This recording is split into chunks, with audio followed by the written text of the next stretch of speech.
Hi guys, today I'm coming to you with a video about 6MP. As I promised in my other video about Pentaza, I was going to let you guys know, just a little bit about my experience on 6MP. I need my phone just to help me out a little bit because the pronunciation is a little bit difficult for me. 6MP is known as Mercaptopurine. So Mercaptopurine. The brand name is Purinethol. Purinethol. In the generic form, more than likely it'll come in the Mercaptopurine form. And the brand name is the Purinethol. Typically 6MP is used to treat different types of lymphomas, i.e. cancers in the lymphatic system, but it's also been shown to be effective with people who have ulcerative colitis and Crohn's disease, basically in helping them get into remission.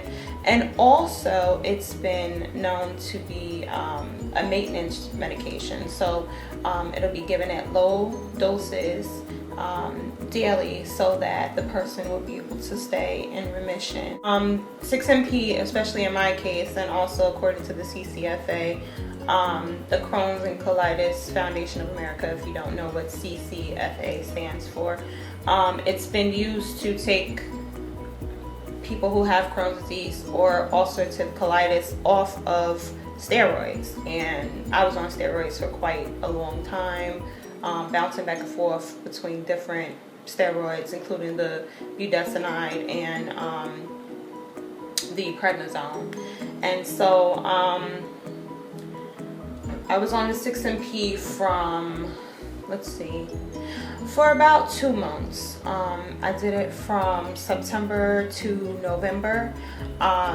Basically my experience on it was positive in that it did put me into remission. I felt immediate relief. I don't remember my exact dosage, and I'm sorry, I don't have that information available. I've been searching everywhere for the pill bottle, and I haven't been able to find it, but in a future video I'll definitely update you with my dosage. But I don't believe it was a really high dosage, and it was only taken twice a day. For me, the worst part of the medication was, and I knew it would do it, but the hair loss. I suffered significant amounts of hair loss. Like, I would just rub my hands through my hair, and clumps on top of clumps would come out. And for me, that was really, really scary. I thought about perhaps, asking the doctor if I could go down to maybe a half of a tablet, once in the morning, once at night, and maybe that would, be a little bit better. But as I was reading reviews online, a lot of people also said the same thing about the hair loss in the different forums. And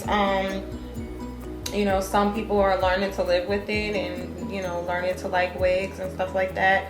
But it was just something for me that, I don't know, I want to try to find a way around it. So in terms of using 6MP long term as like a maintenance medication, that's not something that I'm looking to do.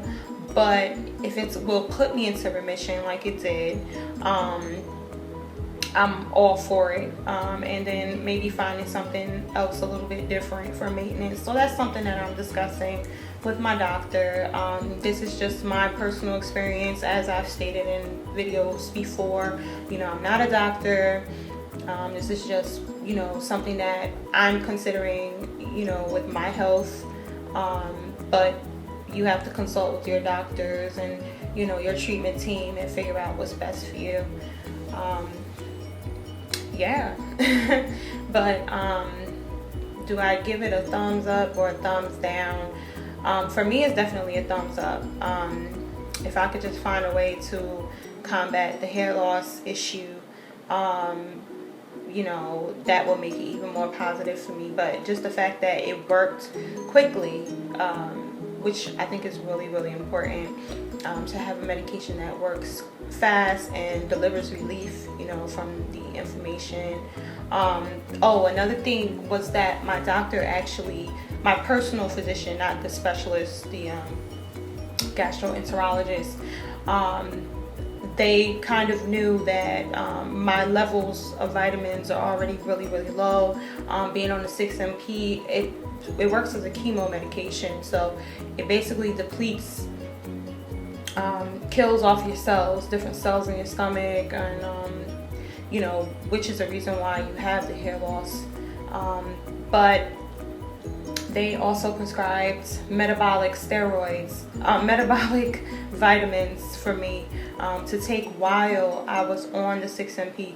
So maybe I didn't get as much hair loss as I actually would have gotten if I wasn't on the vitamin. That's just a question and, you know, an assumption that I have based upon my experience, because others, you know, in the different forums, they report quite a bit of hair loss, especially like along the temples and, you know, those key areas where you can visually notice that the hair will be missing. And I didn't have that. Most of my hair loss was coming from the middle of my head and like the sides and the back. And my hair right now is not as thick as it typically is, but you know, I was able to retain length, and I've been using castor oil to kind of help thicken it back up, because my hair is very, very thick, and I'll be straightening it tomorrow. But you know, it's just something that, especially as a female, as a woman,